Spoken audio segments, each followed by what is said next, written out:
So we are back, and this time around we're doing the episode well, and we don't have any gremlins. You know what they say? They say, if Muhammad can't go to the mountain, bring the mountain to Muhammad. We decided to bring the mountain to Muhammad. This is where we are right now. I am delighted to say we are on our fourth installment of Different Strokes MNZ Family Matters, where we are going to be discussing today on our fourth episode the very crucial issue that I don't think is discussed enough, okay? The issue of sexual harassment. Now, we're going to get into that, but before I do that, he is Marco Zingaretti. She is Nomatamsak Zingaretti. And together we are Different Strokes MNZ, right? And today we have a very special guest. As you could have seen, a doctor, not a guest, a doctor. She's still a guest. But she's a doctor. Wow. Let me do a proper introduction. We are delighted to have with us Dr. Gugulethu Ncube, who is a very, very good friend and an activist. All right, that's how me and her met, through activism. Now, hey Ma, hey you sexy thing, Hey, you sis. and tell me something. You know, and I know I would like you to go briefly into who you are, so that people that might have seen you before are reminded who you are. But you know, only you can do that. Yeah. Thank you so much for having me. Like they've already introduced me. I'm Dr. Gugu. By the way, I'm now a doctor. I have managed to rise through, you know, a lot of challenges in life. Most of you will remember that I've been raped, I've been sexually harassed so many times. You'll remember the nude, what you call the nude protester of union buildings, but come on guys, I wasn't naked, eh? I had to communicate, I had to get my voice heard out there, and well, I did it. I brought the world to a standstill to say, this cannot be allowed to happen to women in the workplaces. They cannot continue dying in silences anymore. So I'm that person that you call a nude protester. I'm also the executive director of Kashmir Center for African Union, in charge of the gender desk. I'm also the founder of Women for Women Zimbabwe, which I'm also advocating for in South Africa, as I'm also working with women from different backgrounds. And I'm a businessman. I own St. Leafic College. Some of you are wondering, how did you actually rise? We know that, you know. Yeah, because at some point, you were suicidal. Definitely. You wanted to end it all, and there was a point. You know what they say, the straw that broke the camel's back, that made you say enough is enough. Yeah. What was that point in your life like, and how did you bring yourself out of it? And I know you're a believer in God, so He must have had something to do with it. How did you manage though to pull yourself out of, I want to kill myself, I want to end it all, to where you are today? Well, I really wanted to end my life. Yeah. The reason I wanted to end my life, being a mother, a single mother, my son had just started his university. I was also in the middle of my PhD. And then here I was, jobless, being told that I resigned. A resignation that even UNISA cannot put to the world right now, simply because I refuse to be somebody else's office wife. And I can't be that. That's not who I am. And so I basically saw that was the end of my world. I wasn't ready to see my son dropping out of school, us without accommodation, myself dropping out of my PhD. I had worked so hard in life to be where I was. Yeah. And I decided, you know what? That's it. I'm done with life. And at that time, honestly, I was something else. Until, you know, two people that saved my life 3. The first one was this woman sitting next to me, who is more than a sister to me for years. We might stop communicating, but I always know that at midnight there's somebody who has got my back. And I cannot be far on the streets while she's still alive. Second one is a lady called Manto Silepe. Manto Silepe is the founder of Abafazi Pambili. So I'm sure if you can go on Twitter and look for Abafazi Pambili. The third one is Tuma Foundation. I'm so grateful to those 3 people. They actually saved my life. It took Tuma Foundation, sponsored my son's education. Okay, now that was one mountain off me. My son got a bursary from Umam Tulima Donsela and her foundation. And now I was left with myself. Sis Manto Silepe came. You know, she will call me even at midnight. We will talk for hours. She made me realize that, look, this is just a phase you are passing through, and it's gonna come to an end. You need to start seeing the good things. Start looking at the positive side of things that have happened into your life. Look, Gugu, you grew up without a mother. You are a single mother. You have managed to take yourself to the PhD level, which most of us, we have got both parents and all the stuff, haven't managed. So I started then changing my mindset. I said, but come on. There is more to life than, you know, being degraded by somebody who has got their own agendas and motives. I started, you know, pulling out myself out of that suicidal thought. Yeah. I must say that, look, at the end of it all, it cannot be easy. Whatever it is that you went through cannot be easy. And we cannot trivialize it. I'm really sorry for what you had to go through. I understand it myself all too well. Unfortunately, as I indicated in our previous episodes, that it's so hard to throw a stone without hitting a woman who will tell you that they've been raped. And it gets worse and worse. As with girl, children, men, I'm always on tenterhooks. Now, having said that, and how you explained so eloquently the help that you received from these women, why do you think that there are some women that still suppress other women? In your case, for example, you did report some of these things to women, but they seemed to have taken the side of the men that were perpetrating this horrific act or behavior. That's very true, and it's a very good question. If you go on my YouTube, you will find one of the videos where I said, you know, I'm actually concerned about women abusing other women.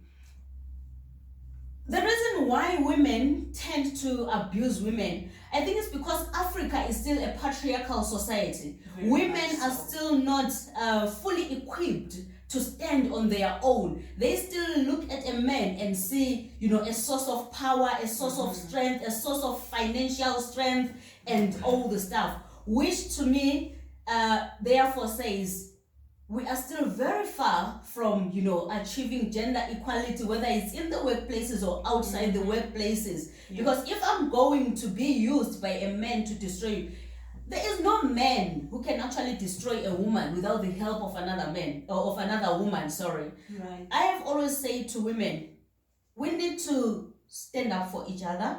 We need to have each other's backs. Hence, I started the organization Women for Women, whereby as women, we stand for other women. Right. I cannot be your source of downfall. I cannot be the reason you spend sleepless nights crying. I can't do that. Absolutely. No, that is absolutely correct. And the one thing that I think when you talk about equality, we are still very much behind in Africa. One of the groups that you're on, there was a comment that women can never be equal to men.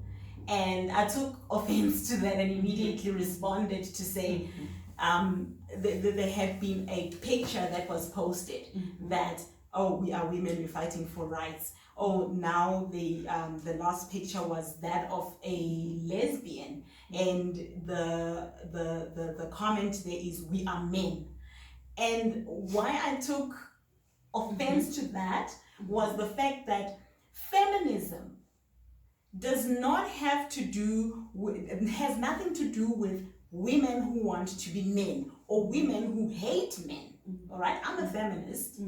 I have a husband sitting over there, and there's absolutely no truth in the narrative and the rhetoric that, well, you know what, when you're a feminist, you hate men, you are single, you are hopeless, etc., etc. The point of the matter is that feminism has to do with being humanists. You have to be human. If I give birth to a boy child, and that boy child ends up suppressing me, right? Then there is a humanism humanism factor that is missing there. I think that, for example, like we complement each other. I would not be able to move forward without her support. I mean, she's my pillar, you know, and I hope that I'm the same for her. And I mean, as I said, you know, it's a two-way street, you know.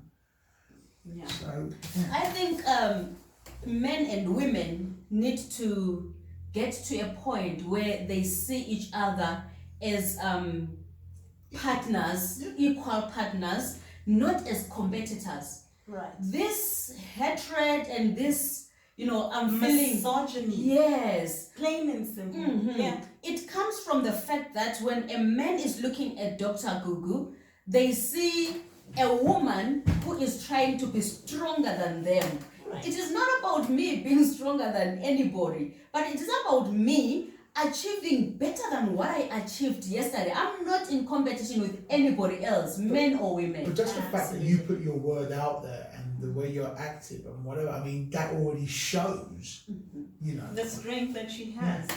No, absolutely. In this group chat, right, what was interesting is one of the men that don't believe that women should be equal to men said something really, really silly. So if you want to be equal to a man, can you pay lobola to a man? I was like, excuse me, can you give birth? Can you carry a baby for 9 months and give birth to that baby? So let's not use issues that are not, it doesn't hold water.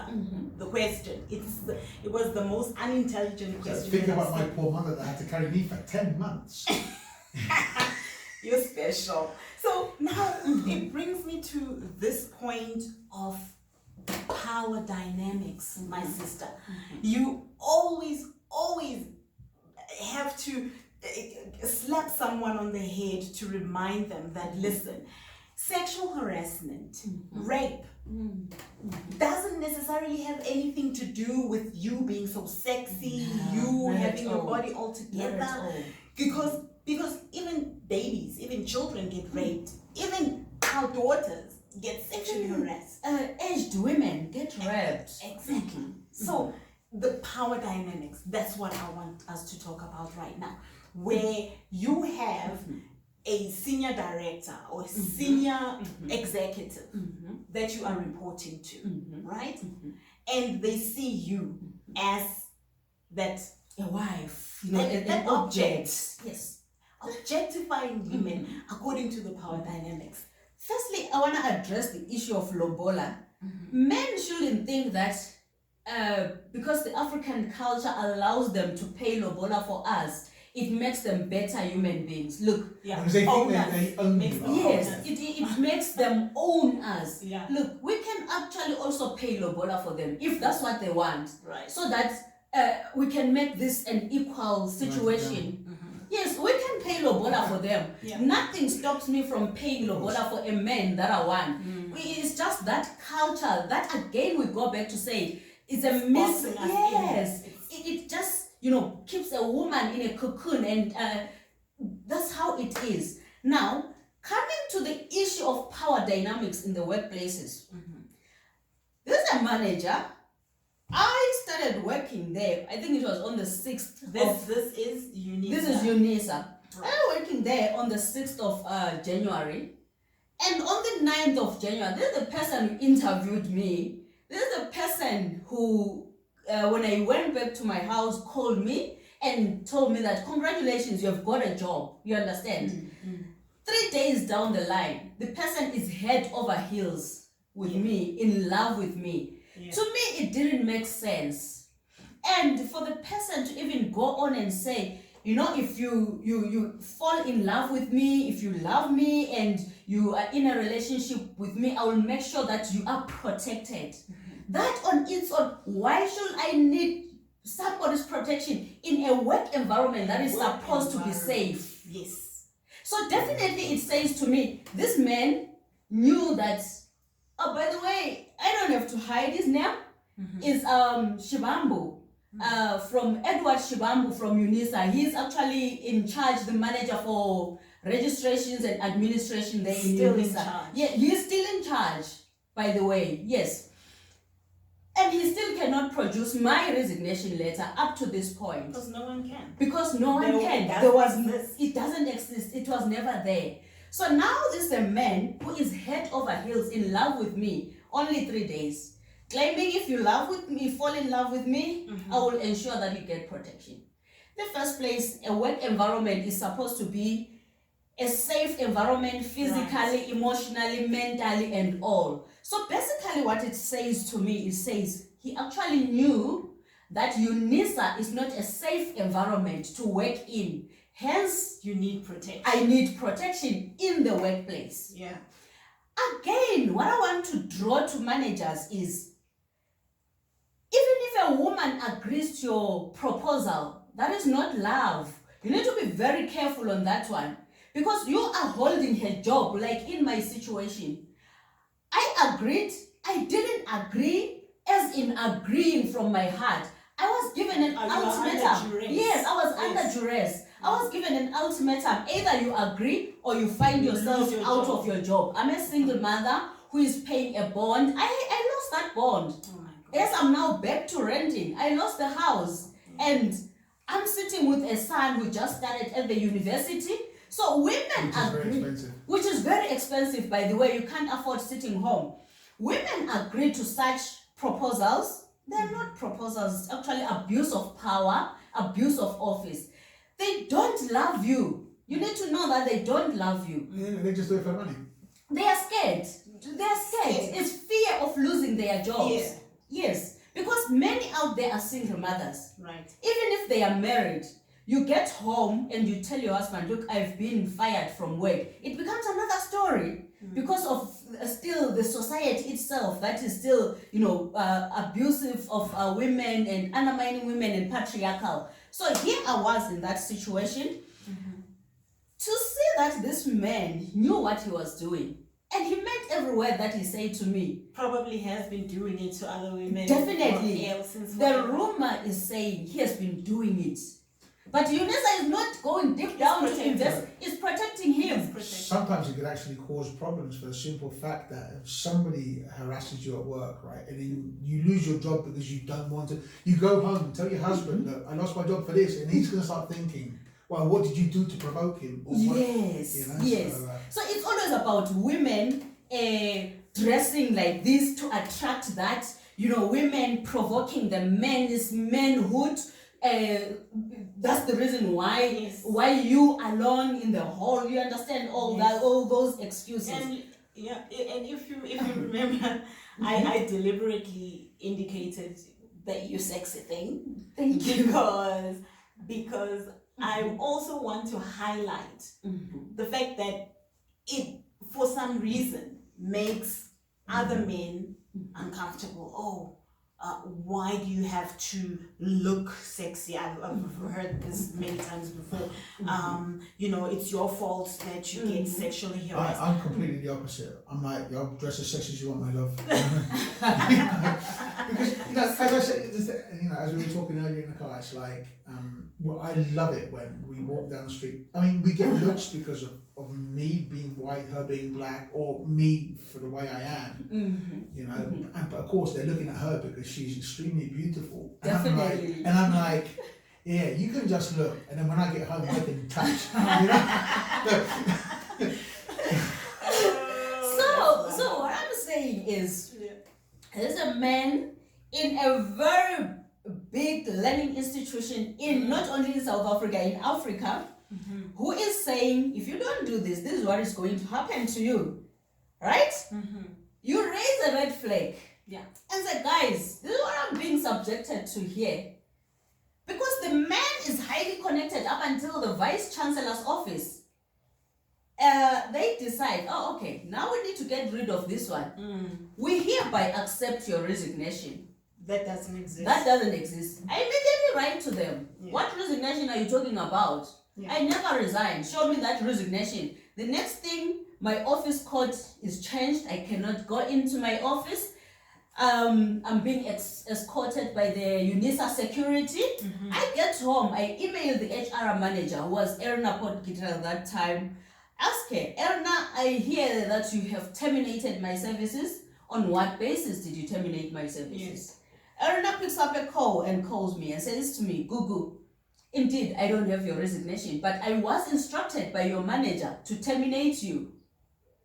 So Erna then writes an email to my manager and copies me and say, please look at an email below from Gugu. Can you please respond to it? Because I don't have her resignation. You understand? Nobody takes note of that. Now, the thing is, people allow that to happen. Probably to Gugu. Probably they told themselves that, okay, she's a foreigner. I don't know, whatever was going on to the minds of many people. Yes, you might have allowed it to happen to me. But there is one thing with life. We all were created by a God whose throne is founded on justice. And this God is a kind of God that blesses what you have, discarded. You understand that? So I'm this glowing, Gugu, because of God. And the treatment that I got out there was very sour. Hence, I was suicidal at that time. And looking back, I'm saying, this was allowed to happen to me. How many more women are going through the same in UNISA and are afraid to speak out because they fear being subjected to the humiliation that Gugu was subjected to? So we are not going to speak out. We saw what Gugu went through, and we are going to die in silence. Basically, South Africa is nurturing broken women, and a society that has got broken women, it means it has got broken children. Society that has got broken children, it means the society itself is broken. Hence we see the high numbers of gender-based violence. Hence we see women have to be mindful who is around them, what they are wearing, whereas men wear whatever they want. Absolutely. But women need to be mindful. Where am I? What time is it? What is it that I'm wearing? Which doesn't make sense when we are calling ourselves a democratic country. And that is absolutely true. And this is what we're supposed to do in the beginning to indicate this topic is about sexual harassment. This is the first part of this topic. My husband, my loving husband, is going to give out the contact details. Oh, am I? Just in case, yes. Just in case you need to contact us. Okay, we're not going to be able. We're live on Facebook, by the way, and we're still coming live at you from Johannesburg. Right. So Facebook, we're not going to see any comments. Or we might, but there's nobody. Probably the people are still sleeping. It's a Saturday morning. That's still okay. Okay, but we're going to give out other information, including the telephone number that you can contact us on. It's a WhatsApp number. It's a WhatsApp number. Don't be scared. It's an Italian number, but it's just WhatsApp. So it's +39 370 375 4809. So I say again. +39 370 375 4809. On Twitter it's at capital MNNZ, capital STROKES for strokes. Instagram is different.strokes.mnz. The email is different dot strokes at MNZ, sorry, at Gmail. Dot strokes. MNZ. I mean, I'm getting emotional being in the presence of two beautiful women. So look, so it's different dot strokes MNZ at gmail.com. Okay. Awesome. So if you please, feel free to call, feel free to write. Absolutely. We're here for everything. Okay. Great. Even at the end of the episode, if you want to text us, whatever, fine. We'll try and get back to you as soon as possible. Awesomeness. So, sexual harassment in itself, right, is discriminatory in nature, right? We all know that. Well, not really all know that, but it is discriminatory, and it's broken down into different segments, if I may put it that way. So harassment on its own can be harassment based on your race, based on your gender, based on your age. You know, when you hear people say you're ageist, that kind of thing. And it's harassment or quid pro quo harassment. And there's also sexual harassment, right? When it comes to sexual harassment, which is what we are discussing now, there are two things. There is quid pro quo sexual harassment. There is sexual harassment just as is. So when it comes to sexual harassment, that is physical, verbal, non-verbal contact, all right, or comments or suggestions that are made towards someone that are unwelcome, right? That needs to be underlined, unwelcome, right? If you have an agreement with the person, then obviously there is a thin line there, because there are clauses, many policies that are drawn up in companies guarding against that kind of thing, how inappropriate it is, etc., etc.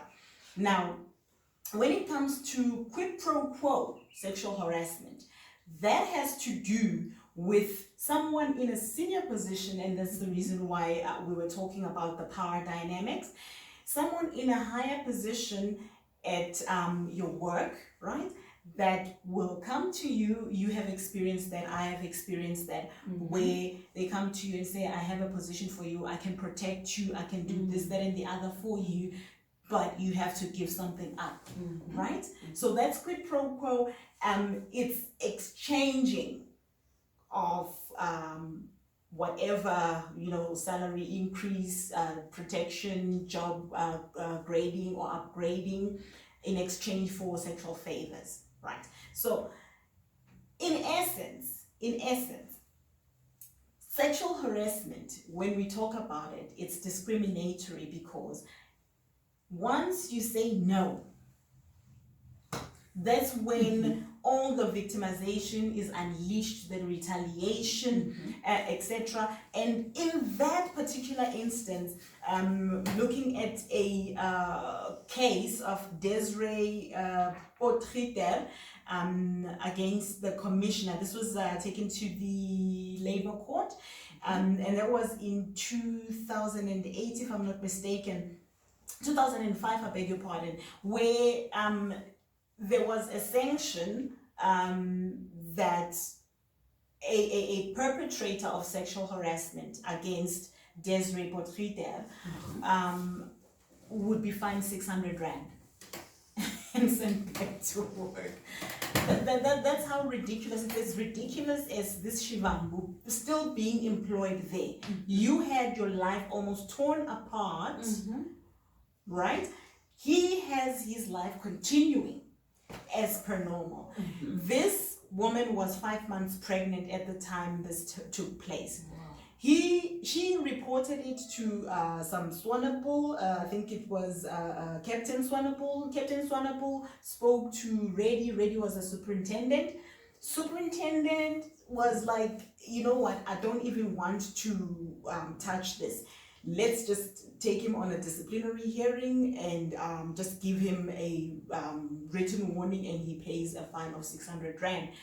This Swanepoel, this woman reported this to, now calls her Leafy, right? She's like, I'm not comfortable with you calling me that. We are in a professional environment. I would prefer you to address me accordingly. No, it continued. She went back to find out, so how far is my case? Well, you know what? You are a nuisance. And in that particular instance, in many instances, this is just one example. You find that women are made to do certain things. For example, you have a job to look after the early childhood. You given files upon files upon files upon files to make sure that you get tired, and you decide at some point, why should I even stay here? Tell me how that specific part of your being there in UNISA was for you, and how was the whole thing, the ton of bricks, if I may put it that way, just to use an analogy, ton of bricks brought down on you? Look, UNISA is a very big institution. It trains a lot of people. Even some politicians, they've got a relationship with UNISA. The police, most of them enroll or study through UNISA. So for the police to actually listen to you and take you serious, and you are probably taking their lecturers on, you are just fighting a losing battle, because they are not going to fight their lecturers. So that time to me was the most frustrating time of my life. I felt I'm not being heard. I'm being undermined, I'm being taken for granted. Basically, I felt I was naked while I was dressing. Hence the protest that I took to the union buildings, because I was saying, what's the need for me to dress up? I'm naked already. Your clothes have been ripped off. My clothes have been ripped off. I've got no dignity that, covers me up. So I'm naked. This is what I'm feeling right now. And people were not getting that message. And, you get a lot of judgments, even up to now. Sadly, people will still use rape, gender-based violence in total as a way of humiliating you, a way of still bringing you down. It's still thrown to my face. But it's up to me. And I wanted to ask, because there has been a lot of controversy. Things have been brought up in different forums, and in this forum that you're on, the WhatsApp group, where it said you are going to be exposed because you have tried to extort money when a relationship didn't go well. You cried foul. And therefore, you are a bad person. You're going to be exposed for that. I always say to people, if you've got any evidence, this is who I am, bring it forward. Bring it forth. Bring it forth. I've got nothing to hide. Yeah. And if a person is going to go to your WhatsApp group and say, why are you keeping naked pictures of people? If you were following that, the question that I asked, how did John, Peter, James, whoever's naked people's pictures end up in my phone? How did they get into my? Did I hack their phones? Yes, to send it to my phone. The answer is no. Then how then did they get to my phone? On the issue of extorting money, I think I've worked for every little thing that I own in my life, and not even one man can stand here and say I did 1, 2, 3 for Google. They will be lying. Yeah.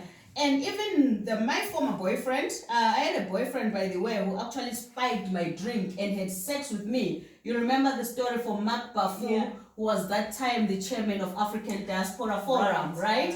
Even that case on its own, I feel that justice wasn't done. And if justice is not done to me, is justice not done to all the women out there? Because I said, look guys, I've been spiked. That's what I'm suspecting. Blood was drawn from me for a toxicology toxicology report. The case was withdrawn from the court without the toxicology results. So how did the court prove that I was spiked or not spiked? Right. But without that toxicology report. Right. But then you'd have to see if they'd believe if you were spiked or if you didn't take a substance by yourself. No, but how do you spike yourself? This is a No, but I'm just saying it could be like, I mean, unfortunately, that's what the courts will say, because they'll try and work their way out of it. But that one is up for argument in court. Exactly. Let them argue. Investigate and argue it in flushed out in court. It was supposed to go to court and let my legal team argue it out with the state or whatsoever. Instead of throwing the case out without giving it a proper attendance or a proper audience to be heard. So that's where the problem is. So there are a lot of controversies around your issues, and I know that a lot of men use that, right? Because we have, and this is the reason why women decide, you know what, I don't want to report. Definitely. Why should I report? Because Definitely. this case, this issue of sexual harassment, right, and the issue of rape, those are two most underreported matters. Women are not going to come forward and report. There is a lot of, once you see a woman who is a mother, a sister, a daughter, an in-law coming out and say, guys, I'm being sexually violated here. It's not an easy thing to do. You've got your husband's, image and dignity to protect. You've got your children's image and dignity to protect. Right. Your brothers, their wives, and all the stuff. Definitely that will be used as an insult, not only to you, but to your entire family. So a woman considers all those things, but still gets to a point where she says, you know what, even if I'm quiet, I'm dying slowly. I'm dying inside because I'm not happy. I'm crying every day and night. I'm faking that smile out there to the world, but deep down, I'm bleeding. So, women look out at what is happening to so and so. I also saw what happened to this student in, is it UCT or something? The student is accused somebody of sexually harassing her, but the student is the one that ended up being expelled from the university. That says a lot again about how patriarchy, how women are perceived and treated. Are you telling me that if anybody right now is raped by their boyfriend or husband, are they going to go to the police and report? The answer is no. They're not going to do that because they fear that they will be asked those questions. But this is your husband. Who said the husband cannot rape me? Yeah. This is your boyfriend. Who said the boyfriend cannot rape me? This speaks to the issue so much. And I think it's crucial that we also tackle that part of victim shaming. With regards to your organization, can you just briefly tell us how, when you receive these cases, how many do you get on average? Let's just say monthly. I get a lot. Maybe probably a month I can even get more than 30 to 50 cases.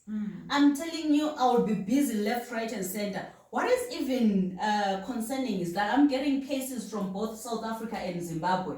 In Zimbabwe, I'm actually concerned because the cases that I'm getting, they are more linked to the political stream, which actually is worrying because we still have women in Zimbabwe being afraid to participate freely into politics because they are going to be referred as hure, iwule, a prostitute, you understand? So even the old women that are into politics in Zimbabwe, the old mothers, they are still referred to as prostitutes simply because they don't agree with your point of view and all the stuff, which to me is still very wrong and a way of disrespecting women. So there are a lot of cases out there.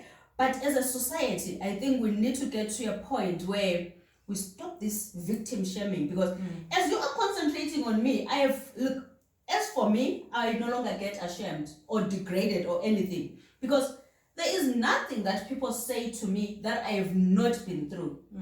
Look, I've been raped, I've been sexually harassed, I've been dismissed from work, I've been arrested, I've been beaten up, I've been everything. So when you're coming to me throwing that, you were raped, you were this, it doesn't shame me, it doesn't degrade me anymore. I have healed. That is why I'm now able to help other women. Right. I've gone past through that stage. I love the fact that you've actually come full circle. And at the time when you were going through that turmoil period, I think it was 2017, 2018. Yeah. Those were the 2 years that Ooh. God must have been refining you, must have been sharpening Those you. were not 2 years, those were more than 20 years. Must have been 200 years. You were being refined, you were being sharpened into the tool that you've become. And I'd like to thank you very much for giving us the time. Do you think there's any, and this is a silly question, do you think there is anything that you want to share that no one has asked you before, or not?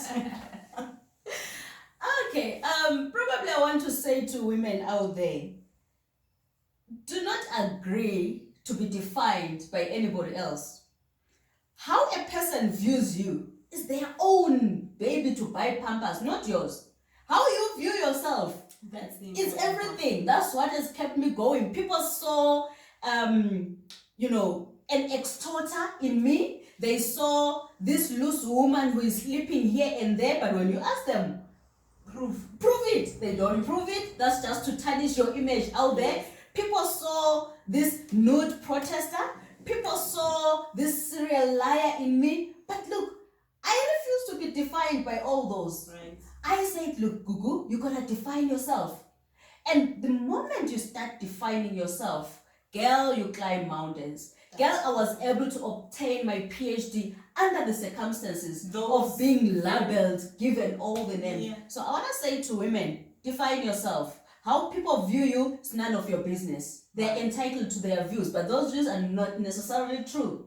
Thank you. And thank you very, very much for that. And just to add on that, the past, we always talk about this, and we always emphasize self-love. The past does not define who you are. Definitely. Your past helped to shape who you are now. Remember those things. You are a superstar, and you, through your story, are going to help very many women out there. And I hope that there is a lot that is taken out of this interview, because we've been meaning to have this interview, but we didn't want to have an interview just for the sake of or having an episode just for the sake of having the episode. Thank you very much for making the time, and we shall see each other very soon again. Thank you for having me. I hope women remain strong and focused and determined and encouraged out there. There's no Never excuse. give up. She got her Never PhD. She's the real deal. Through all that turmoil that she was going through, that tumultuous situation, and being seen as this impudent woman that achieved that degree. I don't live in the past. I don't live in my past. I live in my present. So I'm focused. Thank you very much. Thank you for having me. It's been a really immense pleasure. Thank you. All right.